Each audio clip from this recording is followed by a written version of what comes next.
the way I went from Nadine Brassfield. She said, "How can I minister to my atheist sister who is addicted to drugs and alcohol?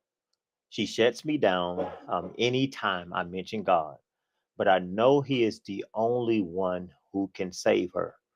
I mean, you hit it there. You know, He's the only one who can save Glory her. be to God. And it is, Nadine. And this is, I think it's hard for us to grasp at times that if in John 6:44, there's a few things in the scripture tells us, let our light shine before men, that they may see our good works, so God can be glorified.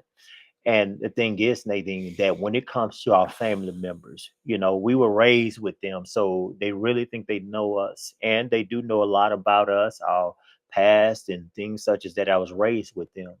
But when we come into this new creation, we have a newness of life on the inside of us that they hadn't seen that aspect yet. And then, so as I am operating in my new life in Christ, this is, I believe, one of the strongest witnesses when it comes to family members. Not so much what you say to them, God, God, God, because there are a lot of people, they're around, even atheists. They talk, you know, they're around people talk about God all the time and all of these things. But I want to read a couple of scriptures to you, Nadine, that the first one is John. We have to really recognize that it's God who saved. He saves to the uttermost completely. We have to put trust in him. Now, you being a sister, have this love you want to see your sister saved. You who are just a mere mortal, you mean to tell me you got a stronger desire to see her come to God or Christ than God Himself? And so I think we forget about those things. But John 6:44 says this: no one, first I'm going to establish this, can come to me unless the Father who sent me draws him, giving him the desire to come to me, and I will raise him up from the dead on the last day.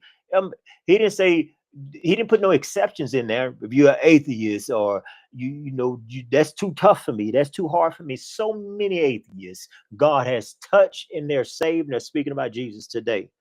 And another scripture, Romans 1:16, because even when you end it and you say, I know it's God, but look at Paul when he says here, Romans 1:16, he says, I am not ashamed of the gospel. This is why he said he's not ashamed of the gospel, for it is the power of God for salvation. He said the gospel is the thing that saves. This is the power that comes from God that saves individuals from his wrath and punishment to everyone who believes in Christ as Savior, to the Jew first and also to the Greek. And another good scripture, Nadine, I think would be good for you is John 16, verse 9 and through 11. Or you just read 8. John 16, I'm not going to read it. He said, when the Holy Spirit comes into the world, he's going to convict the world of three things, he said: of sin, of judgment, and of righteousness. He said, sin, because they don't believe in me. So the Holy Spirit comes in and can show an individual that you're wrong. You're a sinner. You need to get saved. This is what he does, whether it's atheist or not. And then he said this of judgment. He starts opening up to that individual that the prince of this world system, who's Satan, that he's been judged. You don't have to walk in that way anymore.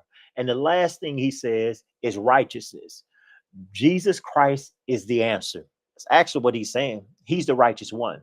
And so, what I give you, Nadine, one of the strongest witnesses that your sister can see is your life that you're living for Christ.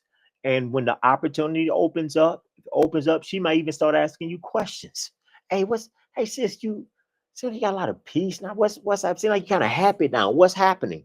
And so God can open up so many different doors there and so many avenues. But I give you to let your light shine and hold on to this, that the power is in the gospel, and continue pray for uplift her in prayer. Who knows what God would do? That's Don't good. forget that. Just pray God and pray that God give you the wisdom. James put it this way: if any man lack wisdom, let him ask of God, who gives to all men liberally. And he said this though, not doubting, because a double-minded man is unstable in all his ways. And so you as a child of God and me as a child of God, I can approach God now with great boldness. So don't forget about that. The prayer. And so prayer of the righteous is say avail it much. And so that's what I give you, Nadine. Amen.